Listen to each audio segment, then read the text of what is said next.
billion ang binabayad nila para lang sa propaganda machine nila. Eh dapat kesa magbayad ka ng mga babati sa'yo, magbayad ka ng mga pupuri sa'yo, o kaya magbayad kasi yung mga vlogger naman nila, mga bossing, ang ginagawa ng mga yan, binabatikos lang naman nila sino? Duterte at saka yung mga pro Duterte. Pero wala kang makikitang magagandang ginagawa nila or magagandang binabalita nila. Oo, pa sa gobyerno, mga ginagawa ni BBM. Antaking binabayaran kayo ng buwis ng taong bayan, tapos wala kayong maipakitang magandang ginagawa ng principal ninyo para sa taong bayan. Puro paninira ang ginagawa nyo. Oy, bakit kayo? Naninira din naman kayo. Hindi kami naninira. Nag-e-expose lang tayo ng mga kabalbalan, kabulastugan. Sinisita natin sila sa mga maling ginagawa nila. At ang binabatikos natin dito, politiko. Politiko, binabatikos natin dito. Hindi natin binabatikos. Hinasama pati problema ng pamilya ng mga politiko. Yung mismong gawain lang nila. Kung addict sila, kung sugarol sila, putragis, wala tayong pakialam. Oo, pero kapag hindi sila nagtrabaho ng tama dahil pasweldo sila ng taong bayan, lalo na kung kayo'y halal ng taong bayan, eh makakarinig talaga kayo sa taong bayan. Hindi ba? Pero kung ikaw ay vlogger na batikos ka lang ng batikos, pati yung ilong na pinaritoke, pati yung bakat na batuta ni Baste nasisita mo, ay wala na yan. Propagandista na yan. Mga binayaran para manira lang ng kapwa yung mga yan. Iba yan. Manira ng vlogger, di ba? Personalin yung vlogger. Hindi na issue ng bayan yung tinatalakay, issue na ng chismisan na. Hindi ba mantakin mo ganun kalaki? Kulang-kulang 3 billion yung ginagastos at gagastosin nila sa loob ng 6 na taon. Paano mo masasabing hindi sila nagbabayad? Paano mo masasabing hindi sila nagbabayad ng vlogger? Sa may mga nagpaparatang sa akin dyan, napalimbing na daw ako, bumaliktad na daw ako. Hindi pa ako bumabaliktad, mga kaibigan. Hindi pa ako bumabaliktad. Para po sa kalinawan, itong putang ina tong si Banat Bay na sinasabing tao na daw ako na Speaker Romualdez, tao na daw ako ng Malacanang, madali pong sabihin yan. Madaling sabihin yan. Ang tanong, may ebidensya ba kayo? A few moments later. Guys, dito, hindi pinag-uusapan dito kung pro Marcos ka, anti-Marcos ka, pro Duterte ka, anti-Duterte ka. Hindi pinag-uusapan dito. Ang pinag-uusapan natin dito, yung pakinabang natin sa mga nag-hire sa atin. Yun ang importante. Pakinabang sa mga nag-hire sa atin. Galing mismo ito boses mismo ito ng isa sa mga binabayaran dahil according dito sa audio recording na ito. Hindi ba? Binabayaran ng mga nag-hire sa atin. Dito, ang abutan dito hindi GCash, cash to cash. Okay? Ang sahod GCash, cash to cash. Siyempre nga naman, may paper trail kapag pinadaan mo sa bangko. Cash to cash cash to cash to, walang GCash. nyo rito, 15:30. Uy, kinsenas katapusan. Malupit. Hindi ko sa inyo pwedeng pangalanan kung sino ang nasa likod nito. Okay? Puro papuri at pag-angat lang kay Speaker Romualdez dito. Tao na daw ako na Speaker. Di ba? Puro papuri at pag-angat lang. Yung isang example na yan, di umano Romualdez. PCO, itong pinag-uusapan dito.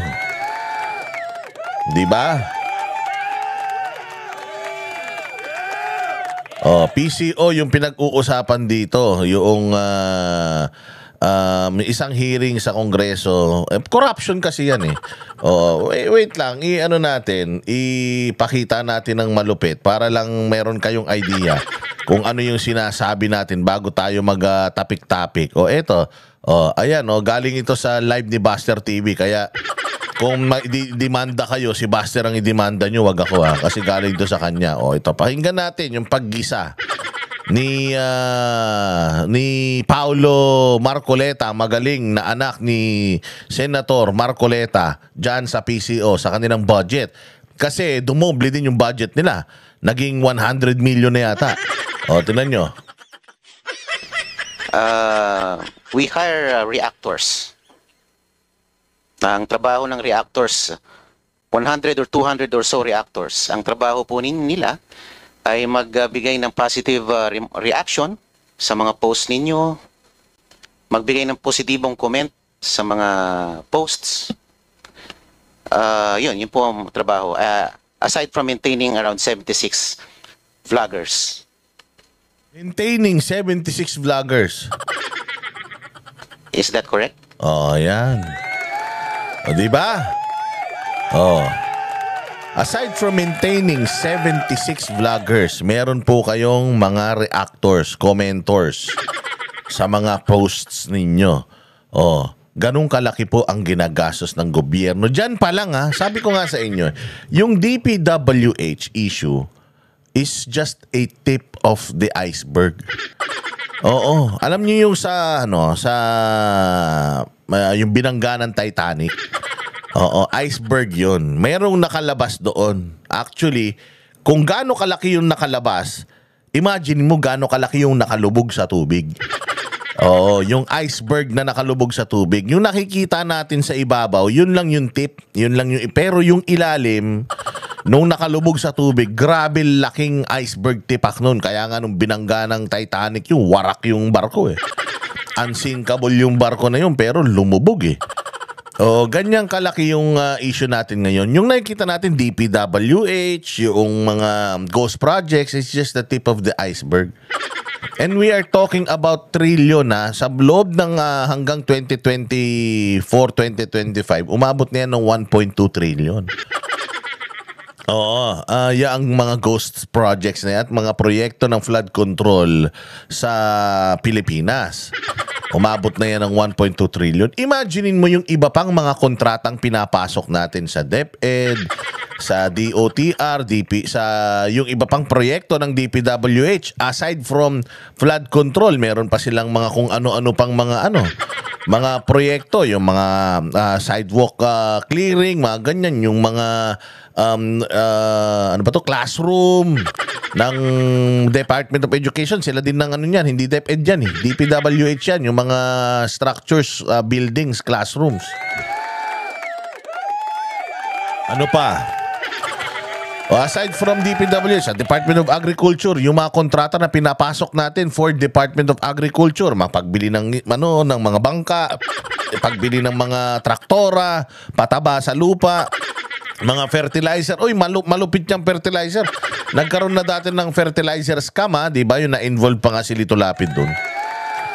Grabe yan, hindi lang yan. Meron pang Department of Science, Department of Tourism, Department of Transportation. Lahat ng mga departamento, may mga pinapasok yan na mga kontrata na hindi natin alam kung alin dyan yung mga maanumalya. Kung ito ngang visible mga bossing, itong proyekto ng flood control semento yan, nakikita ng mata mo yan lalo na kaya yung mga hindi nakikita ng mata mo.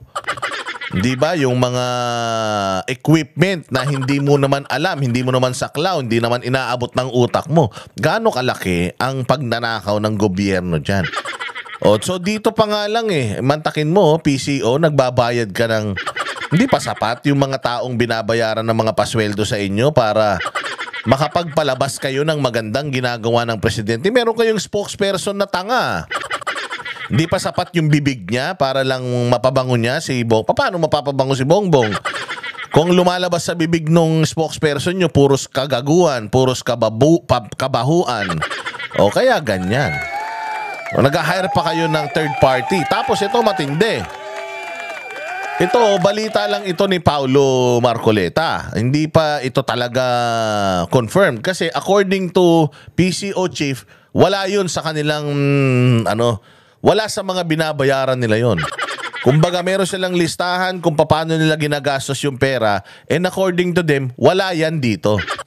Dininay naman nila ito in fairness na wala daw silang ganyan. Organic daw. Organic? Tangga saan ka makakita ng organic na pag chinek mo yung profile, dadalwa kaibigan. Tatatlo kaibigan, tapos iginawa yung account kamakailan lang. Oh, sabi ko sa inyo, maraming mga kabulas to ganyan, nabibis to isa-isa. Hindi na nila kayang itago dahil makikita at makikita mo talaga eh. Oh, isa lang yan sa mga issues ng bayan natin na dapat na tinututukan natin. Oh, hindi lang yan, hindi lang yung flood control. Marami pa yan, mga bossing. Umaatikabo yan, umuusok, sumasabog yan. Oh, isa lang yan. Kami ang boses ng masa, hindi natatakot. Katotohanan lang, di kami nalulunod. Walang bahid ng sismis, lahat ay totoo. Kahit sino ka pa, pag mali ka babanatan ka. Walang pinipili kulay, wala kaming kinikilingan. Basta para sa bayan, kami lalaban. Pag tama palapakan, pag mali banatan, di matitinag, di matatakot. Para sa bayan, tuloy ang sigaw. Sa harap ng kamera, walang halong takot. Mga baluktot, lahat kayo'y tutumba. Ang hustisya at totoo, yun lang ang mahalaga. Kahit sinong harang, di kami matitinag. Walang pinipiling kulay, wala kaming kinikilingan. Basta para sa bayan, kami lalaban. Pag tama palapakan, pag mali banatan, di matitinag, di matatakot. Para sa bayan, tuloy ang sigaw. Kung nasa tama ka, ikaw ay aming kasama. Pero pag mali ka, handa ka na bang mabasag? Banateros kami, walang inuunan. Dahil bayan muna, bago ang sarili.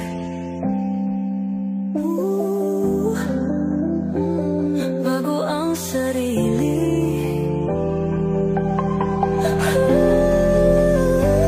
Pag tama palapakan, pag mali banatan, banateros ang sigaw. Katotohanan ang